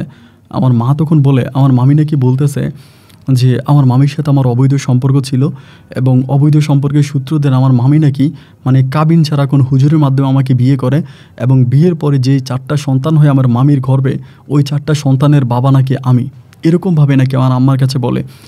আমি তখন আম্মাকে ডিরেক্টলি বললাম যে, আম্মা, এটা পুরোই মিথ্যা কথা, এটা সত্য কথা না। আমার আম্মা বলে, তুই কিন্তু চিন্তা করে দেখ, এটা সত্য না মিথ্যা। আমি বললাম যে, এটা পুরোই মিথ্যা। আমি আমার মামিকে বিয়ে করি নাই। উনি এটা পুরো মিথ্যা কথা বলছে। আমার মা বলছে ঠিক আছে। এর পরের দিন বিকেলবেলা আমাকে থানা থেকে তখন হসপিটালে নিল, মানে কোর্টে চালান না করে বিকেলবেলা থানা থেকে হসপিটালে নিল। এবং হসপিটালে নিয়ে যাওয়ার পর আমি দেখতে পাই আমার মামির লাস্টে যেই ছেলেটা হয়েছে, মানে লাস্টে একটা ছেলে হয়েছে, তো আমার মামির 4 সন্তান, 3টা ছেলে আর একটা মেয়ে। এবং 3টা ছেলে আর একটা মেয়ের সাথে তখন আমার ডিএনএ টেস্ট শুরু করে দিয়েছে, মানে আমার ডিএনএ পরীক্ষা করতেছে। এবং ডিএনএ পরীক্ষা করার পরে আমি শুনে অবাক হয়ে গেলাম, মানে আর নিজেরে ঠিক রাখতে পারলাম না এটা শোনার পরে, যে আমার মামির সন্তানদের ডিএনএ আমার সাথে মিলে গেছে। সন্তানদের ডিএনএ আমার সাথে মিলছে, তার মানে আমার মামির যে 4টা, মানে 3টা ছেলে আর একটা মেয়ে আছে, এগুলার বাবা আমার মামা না, এগুলার বাবা আমি। এগুলো জানার পরে রাতের মধ্যে আমার মামা তখন বিষ খায়, মানে মামা তখন গ্রামে থাকে, মামা তখন বিষ খায়। এবং বিষ খাওয়ার পর মামাকে সবাই নিয়ে দৌড়দৌড়ি করতেছে, হসপিটালে নিয়ে যাচ্ছে। এদিক দিয়ে আমাকে আবারও পুলিশ এখান থেকে আমাকে আবারও নিয়ে গেল হচ্ছে থানাতে। থানা হাজতে নিয়ে আমি 2 দিন পর্যন্ত ছিলাম, বাট আমাকে কোর্টে চালান করেনি। 2 দিন পরে আমার মা তখন আমাকে ওখান থেকে ছুটে নিয়ে আসে। ছুটে নিয়ে আসার পরে মা তখন আমাকে এখান থেকে ছুটে নিয়ে ডিরেক্টলি ঢাকায় নিয়ে আসে। এবং ঢাকা আমার আম্মা তখন আমার নামে যে জায়গাটা কিনছিল, আমার আম্মা ওখানে বাড়ি বানাইতেছিল। মোটামুটি বাড়ির কাজ প্রায় অনেকটাই কমপ্লিট হয়ে গেছে। ওই মানে আধা কাজের পাকা বাড়িতে আমার আম্মা তখন আমাকে নিয়ে উঠলো। উঠার পর আম্মা আমারে বলতেছে, তুই যে এই কাজটা করলি, 1টা 2টা না 4-4টা সন্তান তোর মামির পেটে হলো, এবং এরা সবাই দুনিয়াতে আসলো, এদের বাবা যে তুই, এটা তুই আমাকে কোনোদিন বললি না, কখনোই বললি না যে তোর মামির সাথে তোর অবৈধ সম্পর্ক ছিল। আমি তখন আমার মারে বললাম হচ্ছে, মা দেখো এই ঘটনা, মামি আমার সাথে জোর করে এগুলো করছে, আমি কোনো সময় কোনো কিছু করতে যাই নাই। উনি আমাদের শুরু থেকে উনি আমার সাথে এই ঘটনাগুলো ঘটাইছে, মানে যা যা আমার মামি আমার সাথে করছে আমি সব কিছু আমার মাকে বলে দিলাম যে মা এগুলো আমার সাথে করছে। আমি তো কোনোটা করার জন্যই প্রস্তুত ছিলাম না, আমি তো বারবারই মানা করছি যে আমি এগুলো করবো না, কিন্তু উনি জোর প্রয়োগ করে আমার উপরে এই জিনিসগুলো করছে। আমার আম্মা বলে, তাহলে এখন কি হবে? আমি বললাম, মা জান্নাত কই? বলে, তুই জান্নাতের কথা আমার মুখ থেকে উচ্চারণ করতেছিস, এরপরে কি মনে হয় যে জান্নাত তোর কাছে বিয়ে বসবে? জান্নাতের পরিবার ভালো, তারা শিক্ষিত পরিবার, ভালো পরিবার দেখে তোর নামে মামলা করে নাই। যদি খারাপ কোনো পরিবার হতো তাহলে এমন মামলা দিত তুই সারা জীবন জেলেই তোর থাকা লাগতো। ওরা অনেক ভালো, ওরা নিজেদের মান সম্মানের কথা চিন্তা করে তারা তাদের মেয়েকে নিয়ে সরে গেছে। আমি তখন বললাম, মা তাহলে কি জান্নাত? মা বলে, জান্নাতের কথা আর তুই ভাবিস না, ওর কথা বাদ দে। আমি বললাম, মা আমি তোকে ছাড়া বাঁচবো না। আমার মা তখন আমার গালে একটা থাপ্পড় মারে। আমার মনে আছে, মানে আমার মনে হয় যে আমার জন্মের পরে মা যদি আমাকে মেরে থাকে, এই প্রথমে একটা মায়ের আম্মা আমাকে দিছে। এর আগে আমি আমার মায়ের হাতে কখনোই মায়ের খাইনি। মা আমাকে মারছে, মায়েরা বলতেছে জান্নাতের কথা বাদ দে, এখন তোর ওই মামিকে তোর বিয়ে করা লাগবে। আমি বললাম, মা তুমি এটা আমার কী বলতেছো, এটা কীভাবে সম্ভব? উনি তোমার বয়সে একটা মানুষ। মা বলে, আমার বয়সী মানুষ? যখন তার সাথে খারাপ কাজ করছিলি তখন মনে ছিল না যে সে তোর বয়সে, আমার বয়সে একটা মানুষ, এটা মনে ছিল না? কই খারাপ কাজ করার সময় তো তোর এটা মাথায় ছিল না, এখন এটা মাথায় থেকে লাভ কী হবে? আমি বলি, মা আমি তো বারবার বলতেছি, মামি আমার সাথে যা করছে সবই জোর করে করছে, আমি কোনোটাই করতে চাই না, সম্পূর্ণ জোর প্রয়োগ করে আমার সাথে করছে। আমার মা বলে, জোর করে করুক বা যেভাবেই করুক, তুই তো আমাকে বলতে পারতি, আমি তো তোর মা, আমাকে তো বলতে পারতি যে মামি আমার সাথে এই কাজগুলো করতে চাচ্ছে, মা আমি এখন কী করব? তুই আমাকে বললে তো আমি একটা সমাধান খুঁজে বের করতে পারতাম, আমাকেও তো কোনো কিছু বললি না, কেন বললি না, কী কারণে বললি না? আমি তখন কান্না করতেছি। আমার আম্মা তখন আমাকে বলে, কান্না করে লাভ নাই, তুই শান্ত হ, এখন তোর মামিকে তোর বিয়ে করা লাগবে যদি মামলা থেকে বাঁচতে হয়, আর তা না হলে তোর সারা জীবন এই জেলেই কেটে যাবে। আর তোর মামির পিছনে এমন সব লোকেরা পড়ছে, তাদের হাত থেকে আমি তোরে কোনোভাবেই বাঁচাইতে পারবো না, আমারও ছুটি প্রায় শেষ, আমারও ইতালিতে ফিরে যেতে হবে, তাহলে তুই বিয়ে কর। এর 2 দিন পরেই শুক্রবারে আমার মামিকে তখন নিয়ে আসা হলো 4 সন্তান সহ ঢাকাতে নিয়ে আসার পরে তখন আমাদের বাসায় তখন আমার মামির সাথে আমার বিয়ে হলো। আমি আসলে মানে বলে বোঝাতে পারবো না সেই সময়টা যে আমার কতটা খারাপ এবং কতটা জঘন্য কেটেছে, আমি আসলে মানে মেনে নিতে পারবো না। আমি প্রচণ্ড রকমের কান্না করতেছিলাম, মানে প্রচণ্ড কান্না করতেছিলাম, এতটাই কান্না করতেছিলাম যে যেটা আমি আসলে বলতে পারবো না, আমি খুবই কান্না করতেছিলাম। তো সেদিন বিয়ে হয়, বিয়ে হওয়ার পরে আমার মা আমার জন্য বাসর ঘর তৈরি করে, কোনো ফুল থাকে না, কোনো কিছু থাকে না, মানে একদম খোলামেলা একটা বাসর ঘর। সেখানে আমার মামি তখন আমার কাছে যায়, যাওয়ার পরে ওনার সন্তানগুলো তখন কিন্তু অনেক বড় বড় হয়ে গেছে, অনেক বড় বড় হয়ে গেছে। পরে আমার কাছে যায় বলতেছে, সাইফুল আমি জানি তুমি আমার উপর রাগ করছো, বাট আমি তোমারে পছন্দ করি, তোমারে ভালোবাসি, তোমাকে পাওয়ার এছাড়া আমার কাছে আর কোনো রাস্তা খোলা ছিল না। আমি তখন বলি, মামি আপনি তো আমাকে পছন্দ করেন নাই, আপনি পছন্দ করছেন আমার প্রপার্টিকে, আপনি বুঝে গেছেন ঢাকাতে আমার 20 টাকার ব্যবসা আছে, আমার নিজের নামে জায়গা আছে, বাড়ি আছে, এগুলো জেনেই তো আপনি আমাকে বিয়ে করার জন্য পাগল হয়েছেন, তাই না? উনি আমাকে বলে, না সাইফুল আমার যদি এগুলারে পাগল হইতাম তাহলে আমি আরও বড় বড় মানে লোকদেরকে বিয়ে করতে পারতাম। আমি তোমাকে বিয়ে করছি কারণ আমি তোমাকে পছন্দ করি। আর এখানে আরেকটা বিষয় বলে রাখি যে আমার মামা কিন্তু মানে বিষ খাওয়ার পর আমার মামা কিন্তু মারা গেছে। মারা গেছে, মামার বিষ নিষ্কাশন করা হয়েছে, বাট এরপরও মামা মারা গেল। মানে বিষ নিষ্কাশন করার 2 দিন পরে হসপিটালে আমার মামা হার্ট অ্যাটাক করে মারা যায়। তো মামাকেও তখন আমার সাথে মাটি দেওয়া হয়, আমার নানাবাড়ির সাথে। আমি তখন মামিরে বললাম যে তুমি কোনোদিনও ক্ষমা পাবা না, তোমার কারণে তোমার নিজের স্বামী আত্মহত্যা করছে, তোমার কারণে তোমার স্বামী আত্মহত্যা করে মারা গেছে, তুমি কখনোই আল্লাহর কাছে ভালো পাবা না।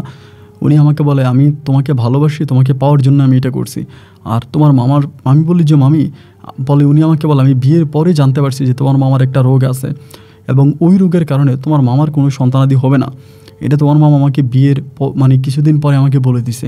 আর যখন থেকেও আমাকে এটা বলছে তখন থেকে আমি ওর সাথে ঝগড়া করতাম। তোমরা বলতে না যে প্রতি রাতে কেন ঝগড়া হয়, শুধু এই বিষয়টা নিয়ে ঝগড়া হতো যে তোমার এরকম একটা সমস্যা থাকার পরেও তুমি কেন আমাকে বিয়ে করলা। তো তোমার মামা যেহেতু আমাকে বিয়ে করছে, তো আমি তখন থেকে তোমার উপর আমার টার্গেট ছিল যে আমি তোমার সন্তান নিব। তো আমি তোমাকে ভালোবেসে পছন্দ করি এবং তোমার সন্তান আমি পেটে নিয়েছি। এটা হয়তো কেউ জানে নাই, বাট আমি এখন জানাতে বাধ্য হয়েছি। যদি আমি জানাতাম না, যদি তুমি অন্য কাউকে বিয়ে না করতা। যাই হোক, আমার মা তখন বাসর রাত সারাটা রাতে আমার ওই মামির সাথে কথাবার্তা বলতে বলতে কাটলো এবং তার 3 দিন পরে আমার আম্মা তখন চলে গেল ইতালিতে চলে যাওয়ার পর আমি তখন ওই বাসায় থাকতেছি, আমি কান্নাকাটি করতেছি, প্রচুর কান্নাকাটি করতেছি। আর আম্মা যাওয়ার সময় পাসপোর্ট করে আমার পাসপোর্ট কিন্তু সাথে করে নিয়ে গেছে। নিয়ে যাওয়ার পরে আমার আম্মা আমারে বলতেছে যে ফোনে আমাকে বললো যে তোর মামিরই কিছু বলার প্রয়োজন নাই, তুই ইতালি চলে আয়, যেমনি আছে এমনি থাকুক সব কিছু, তোর মামিরই কিছু বলিস না, তুই ইতালিতে চলে আয়। এর মধ্যে আমার যে ভালোবাসার মানুষ জান্নাতের বিয়ে হয়ে গেছে ওর মামাতো ভাই ওই এমবিবিএস ডাক্তারের সাথে জান্নাতের বিয়ের কাজ সম্পূর্ণ হয়ে গেল এবং ও তার শ্বশুরবাড়িতে আছে, ওই ছেলের সাথে আছে। আর এদিক দিয়ে আমার তো দুঃখে কষ্ট এবং যন্ত্রণায় আমার দিনগুলো কাটতেছে। আমার আম্মা যাওয়ার কিছু মাস পরে আমার আম্মা আমার ভিসা প্রসেসিং করে ফেলে এবং ভিসা প্রসেসিং করে ফেলার পরে আমি তখন জান্নাতকে না জানিয়েই আমি তখন আমার মামি রূপাকে না জানিয়েই আমি তখন ইতালিতে চলে যাই। হঠাৎ করে কোনো কিছু না বলে ইতালিতে চলে যায় এবং ইতালিতে চলে যাওয়ার পরে আমার আম্মার সাথে আমি থাকতেছি। ওইখানে আমার আম্মার হোটেল ব্যবসা আছে, আমার আম্মার হোটেল ব্যবসা দেখাশোনা করি। আর আমার আম্মার ঘরে কিন্তু এরপর থেকে আর কোনো সন্তানাদি হয়নি, আমার কোনো ভাই বোন হয়নি। কেন হয়নি আমি সেটা জানি না। আমার আম্মার আর কোনো সন্তানাদি হয়নি, কিন্তু আমার যিনি বাবা, ওনার বাড়ি বরিশালে, অনেক বয়স্ক একজন মানুষ, বাট যথেষ্ট ভালো। যদিও প্রথম দিকে আমাকে মেনে নেয় নাই, কিন্তু উনি শেষ বয়সে আমাকে মেনে নিয়েছে। পরে আমি ইতালি যাওয়ার পর ওখানে ব্যবসা বাণিজ্য করতেছি, সব কিছু ঠিকঠাক মতোই সামলাইতেছি, বাট মনের ভিতরে প্রচুর কষ্ট। তো তখন থেকে আমি মাঝে মাঝে ফেসবুক লাইভে যাইতাম, লাইভে গিয়ে কান্নাকাটি করতাম বা নিজের লাইভে গিয়ে ইমোশনাল গান শুনতাম এবং বিশেষ করে আপনাদের কুমিল্লার আসিফ ভাইয়ের কিছু সেট সং ছিল, এগুলো শুনতাম এবং খুবই হার্ট টাচিং পোস্ট করতাম ফেসবুকে, অনেক হার্ট টাচিং পোস্ট করতাম, অনেক করতাম। এরকম করতে করতে প্রায় মাস 5 মাস পরে আমাকে হঠাৎ করে একদিন জান্নাত তার ফেসবুক আইডি থেকে নক করে, ও আমাকে ফেসবুকে ব্লক দিয়ে রাখে। তো আমাকে হঠাৎ করে 5 মাস পরে নক দিয়া বলে যে সাইফুল, এগুলো বন্ধ করো, এসব নাটক বন্ধ করো, যেভাবে আসো ওইভাবেই থাকো, ভালো থাকো, ভালো রাখো, এরকম করে পোস্ট দিও না। আমি তখন বললাম, SMS রিপ্লাই দিলাম যে আমি পোস্ট করলেও কি তোমার সমস্যা? বলে সমস্যাই তো হয়, একটা মানুষ যখন জেনে শুনে নাটক করে তা কি সমস্যা নয়? আমি তখন বললাম, জান্নাত আমি কি তোমার সাথে 5টা মিনিট কথা বলতে পারি? ও বলেন আমার হাজব্যান্ড আছে। আমি বললাম জাস্ট 5 মিনিট, বেশি না। তো বল আচ্ছা ঠিক আছে, কল দাও। পরে কল দেওয়া এবং কল দিয়ে আমি তখন কান্না করতে শুরু করলাম, প্রচণ্ড রকমের কান্না করতেছি যে জান্নাত তুমি আমার ভুল বুঝছো, আসলে তুমি যদি আমার দুঃখটা বুঝতে পারতা বা ভিতর থেকে আমাকে তুমি জানতে পারতে তাহলে তুমি এটা করতে না। আসলে জান্নাত আমি পরিস্থিতির শিকার ছিলাম। আমি তখন ছোটোবেলা থেকে আমার সাথে ঘটে যাওয়া ঘটনাগুলো আমি জান্নাতের সাথে শেয়ার করি যে জান্নাত তোমাকে আমি বলতে পারিনি, কিন্তু এইভাবে হয়েছে। আমার জন্মের পরে আমি আমার নানু বাড়িতে বড় হই, আমার মামা আর আমার নানা মিলে সবজি বিক্রি করতো, সেখান থেকে আমার মামিকে বিয়ে করে এবং বিয়ের পর থেকে এই ঘটনাগুলো ঘটে। দেখো আমি এগুলোর সাথে কোনোভাবেই সম্পর্কিত ছিলাম না, তোমাকে ভালোবেসে আমি আমার মামির ঘর বাড়ি সব কিছু ছেড়ে আসছি। এরকম করে আমি ওর কাছে কান্না করতেছি। ও তখন আমাকে বলে, কান্না করি আর কি হবে, এখন তো তুমি তোমার মামিকে বিয়েই করছো, এখন তুমি 4 সন্তানের বাবা। আমি বললাম জান্নাত আমি আমার মামিকে ছেড়ে ইতালিতে চলে আসছি এবং ইতালিতে আসার পরে আমি 1 মিনিটের জন্য আমার ওই মামিকে ফোন দিই নেই, মামি কোথায় আছে না আছে আমি কোনো কিছুই জানি না। এরকম করতে করতে জান্নাত তখন আমার বলতেছে যে ঠিক আছে সমস্যা নেই, তোমার মন খারাপ লাগলে আমার ফোন দিও, আমি আমার হাজব্যান্ডের কাছ থেকে মাঝে মাঝে দূরে গিয়ে আমি তোমার সাথে কথা বলবো। এরপর থেকে আমি আবারও জান্নাতকে আগের মতো করে কল করতে থাকি। ও আমাকে কল দেয়, আমাকে কল দেই, এবং কিছুদিনের মাঝে আমাদের দুজনের মাঝে পুনরায় আবারও সে আগের সম্পর্কটা হয়ে যায়। ওর হাজব্যান্ডের সাথে কমফোর্ট হচ্ছিল না। ওর হাজব্যান্ড ওকে খুব খারাপ ব্যবহার করতো, কথায় কথায় আমাকে নিয়ে খোঁটা দিত যে আমার সাথে পালায়ে গেছে, পালিয়ে গিয়ে আমাকে বিয়ে করছে, এটা ওইটা বলে খুবভাবে খারাপভাবে আমাকে নিয়ে বাজে ইঙ্গিত করতো, কথাবার্তা বলতো। এই জন্য হাজব্যান্ডের সাথেও সবসময় মনোমালিন্যতা হতো, ঝগড়া ঝাঁটি, একজন আরেকজনকে সহ্য করতে পারতো না, দুজনের সাথে অলওয়েজ একটা মানে মারামারির মতো একটা পর্যায়ের মধ্যে থাকতো। যাই হোক, একটা পর্যায়ে হলো কি যে জান্নাত এরকম করতে করতে আমার সাথে মোটামুটি অনেকটাই ভালোবাসার সম্পর্কে জড়িয়ে গেল। এবং সম্পর্ক হওয়ার পরে আমি জান্নাতকে বললাম যে জান্নাত তুমি ইতালিতে চলে আসো, ইতালিতে আমার আম্মুর ব্যবসা আছে, আমি ভালো অবস্থান আছি। পরেও আমাকে বললো যে ঠিক আছে, তুমি যদি আমাকে নিতে চাও তাহলে আমি যাবো। পরে আমি গোপনে গোপনে জান্নাতের পাসপোর্ট করে এবং কিছুদিনের মাঝে আমি জান্নাতকে ইতালি নিয়ে আসি। এবং জান্নাত ইতালিতে আসার আগে তার স্বামীকে ডিভোর্স দিয়ে আসে, মানে তার মামাতো ভাইকে ডিভোর্স করেও আসে। আসার পর আমি ইতালিতে আসার পর আমাকে বিয়ে করি, জান্নাতকে বিয়ে করি। জান্নাতকে বিয়ে করার মাস আর প্রায় বছর খানিক পরে আলহামদুলিল্লাহ আমার একটা কন্যা সন্তান হয় এবং খুবই সুন্দরী হয়। মানে এত যে সুন্দর হয় বলার মতো না। আমার মা এত সুন্দর দেখে ওর নাম রাখছে জবা। মানে জবা ফুল তো অনেক লাল হয়, সুন্দর হয়, বড় হয়। আমার আম্মার সুন্দর দেখে ওর নাম রাখছে জবা। তো আমার ওই জবা মেয়েটা হওয়ার পরে খুবই ভালো করে আমার সময়টুকুন কাটতেছিল। এভাবে দীর্ঘ প্রায় আরও 3 বছর কেটে যাওয়ার পরে এরই মাঝে আবার করোনা আসে। তা করোনার মধ্যে আমাদের ব্যবসা বাণিজ্য অনেক ডাউন থাকে, তা মোটামুটি সব কিছু ভালোভাবেই চলতেছিল। আপন ভাই 2024 সালে এসে কিছুদিন আগে আপনার ফেব্রুয়ারিতে আমি হঠাৎ করে ফেসবুকে একটা ভিডিও দেখতে পাই, এবং ফেসবুকের এই ভিডিওটা দেখে আমার কাছে খুবই খারাপ লাগলো। মানে এতটাই খারাপ লাগলো যেটা আমি আসলে বলে বোঝাতে পারবো না। ফেসবুকের ভিডিওটা ঠিক এরকম ছিল যে একটা ছেলে মানে আপনার ময়লা ডাস্টবিন থেকে মানে মরা মুরগি পচে গেছে ওরকম একটা মুরগি ডাস্টবিন থেকে নিয়ে যাচ্ছিল। তো যাওয়ার পথে ছেলেটারে জিজ্ঞেস করলো, মানে একজন ইউটিউবার সাংবাদিক বা যাই হোক এরকম, সে তারে জিজ্ঞেস করলো যে তুই মরা মুরগিটা কেন নিলাম? বলে আমার আম্মা রান্না করবে। তা বলে তোমার আম্মা রান্না করবে? তোমার আম্মুর নাম কি, বাসা কোথায়? তো এরপর ওই সাংবাদিক ওই ছেলেটার সাথে, হয়তো ভিডিওটা আপনিও দেখেছেন, ওই ছেলের সাথে আমার মানে ওই ছেলের মায়ের কাছে গেল, এবং মায়ের কাছে যাওয়ার পর ওই ভিডিওতে আমি দেখলাম যে মানুষটাকে দেখাচ্ছে তিনি আমার রূপা মামানি, মানে আমার বউ, আমার প্রাক্তন বউ রূপা। তো দেখার পর আমার তখন খুব খারাপ লাগলো, এবং ওই ইউটিউবারটা তাদের পুরো ঘর দুয়ারটা দেখালো যে তারা কোন অবস্থানের মধ্যে থাকতেছে ঢাকাতে। আপনার ওই যে বস্তি এলাকা যে রাস্তার যে নিচের অংশটা আছে ভাঙা অংশ, ওইখানে গর্তের মতো একটা জায়গা, উপরে প্লাস্টিক দিয়ে তারা সবাই ওখানে থাকে। এবং আমার যে বড় মামাতো ভাইটাইগুলো আছে, মানে আমারই সন্তান, তারাই কিন্তু আমার মামির কোনো খোঁজ খবর নিত না, মানে রূপার কোনো খোঁজ খবর নিত না। বড় দুইটার মতো করে চলে গেছে, একটা মেয়ে আর ছোট ছেলেটাকে নিয়ে আমার মামি এই জায়গায় আছে। তো জিনিসটা দেখে আমার খুব খারাপ লাগতেছে, অনেক কষ্ট হইতেছে।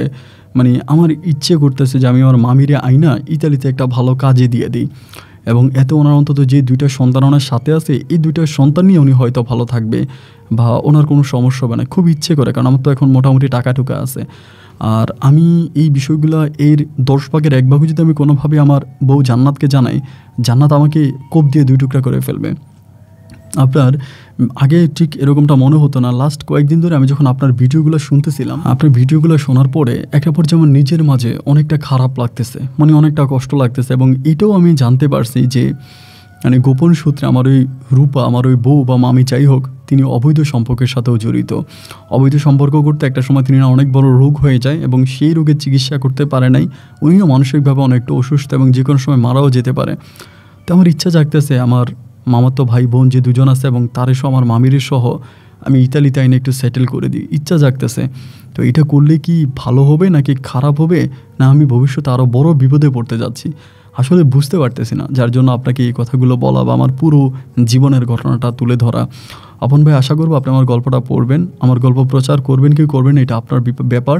যেহেতু গল্পটা একটু নোংরা টাইপের, চাইলে প্রচার করতে পারেন, তবে প্রচার করলে আমার নাম, ঠিকানা বা বর্তমানে আমি যে দেশে আছি সেই দেশটার নামও না বলে গোপনে প্রচার করবেন, যাতে আমার বউ জান্নাত কোনোভাবেই বিষয়টা জানতে না পারে। কিন্তু আপনার কাছে কী মনে হয়, আমি যদি রূপাকে ইতালিতে বা আমি যে দেশে আছি ওই দেশে নিয়ে এসে সেটেল করে দিই, তবে কি ভালো হবে নাকি এটা আরও খারাপ হবে? আমাকে একটু জানাবেন। ভালো থাকবেন। আসসালামু আলাইকুম।